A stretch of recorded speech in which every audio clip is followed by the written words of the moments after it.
Welcome back to Live from Paris on France 24. Sunday, June the 7th, all of Europe goes to the polls to elect its MEPs, members of the European Parliament.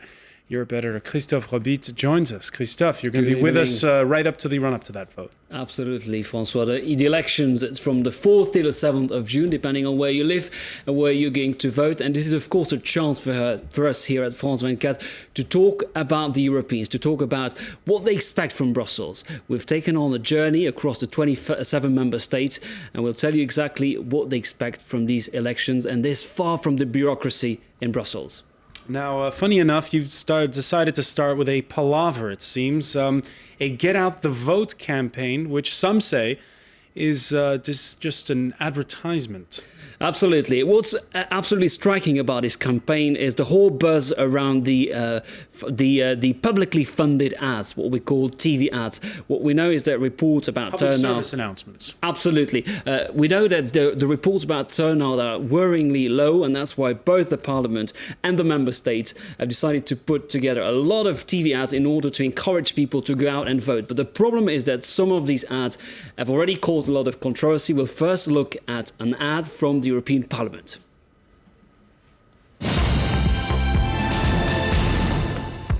Europe's last nuclear power plant was shut down yesterday. Na ochranu pracovních míst se Evropa uzavře dovozu zboží. Se prohíbe conducir entre semana. Dans les magasins, il n'y aura plus que des aliments OGM. Väter müssen mindestens 2 Jahre zu Hause bleiben. Products made using child labor have been banned. These are not real headlines. You decide what tomorrow's news will be. The problem is that this humour from Brussels didn't go down well in all the member states, notably in France. Some officials worrying that these fake headlines we just saw about GM food, for instance, would confuse people. And that's why the French government has decided to put together its own TV ad. You'll see in a completely different style. Let's have a look.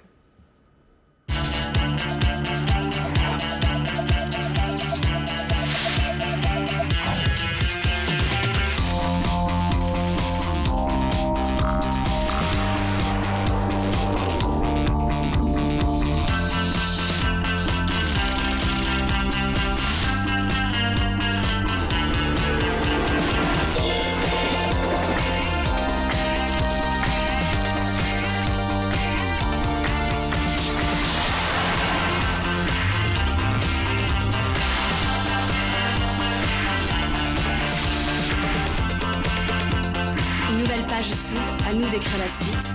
Votons. Le 7 juin, votons pour les élections européennes. Now, this ad is currently being shown on most TV channels, and this until the 22nd of May. But it didn't please a slant there. It didn't please the Socialist Party, which is the main opposition party here. They say, look, this is not about the European elections. This is propaganda for the ruling UMP party of President Sarkozy. We don't see the European Parliament, or we see Sarkozy. They do not like it and even call it to be completely withdrawn from being shown. The government has replied by saying, look, the aim was actually to feature the main characters who have shaped Europe since 1950, and in that respect, it's important that we see Nicolas Sarkozy. All right, and each day as we build up to the June 7th elections, you're profiling a country. Who is up first? Francois, today we'll take you to the Czech Republic, a country that lies right at the heart of Europe, a country with a population of 10.2 million people, a country that joined the EU in 2004 and that will send 22 MEPs to Brussels. It will be voting on the 6th, on the 5th and on the 6th of June. Now, why the Czech Republic? Well, the Czech Republic has been in the headlines recently because it's currently holding the rotating presidency of the EU. It's been a rather bumpy ride for the Czech Republic. You've seen it, of course, with the collapse of Topolánek's government. So the idea was for us to go to Prague and see what voters there really think about these elections. Let's have a look at this report from France 24 in Prague. In the Czech Republic, the campaign for the European elections has been overshadowed by the recent political crisis and the heated debate around the Lisbon Treaty. Earlier this month, hours before his government was forced to step down, Mirek Topolánek managed to push through the adoption of the treaty in the Senate.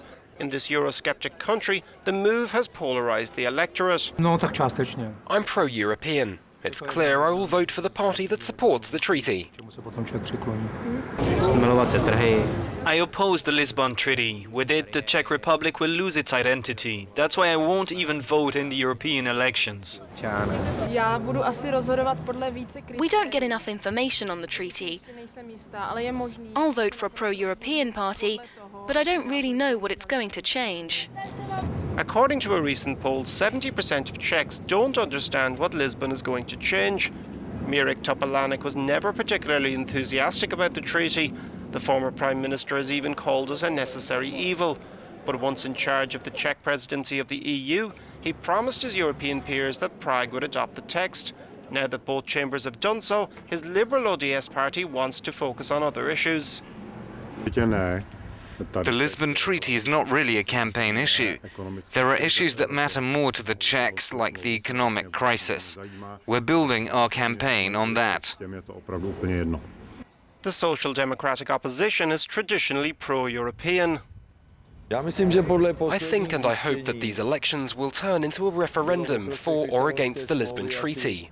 A majority of Czech people are in favour of Europe. The problem is that our president, Václav Klaus, has tried everything to disinform people about the content and the advantages of the treaty. Klaus, a staunch Eurosceptic, has so far refused to sign the treaty. On the 5th and 6th of June, 8.4 million Czech voters will go to the polls to choose 22 MEPs. Some will be tempted to use this opportunity to punish Topolánek's party. Topolánek successfully secured the adoption of the treaty, but failed to explain to the Czech people why it mattered so much.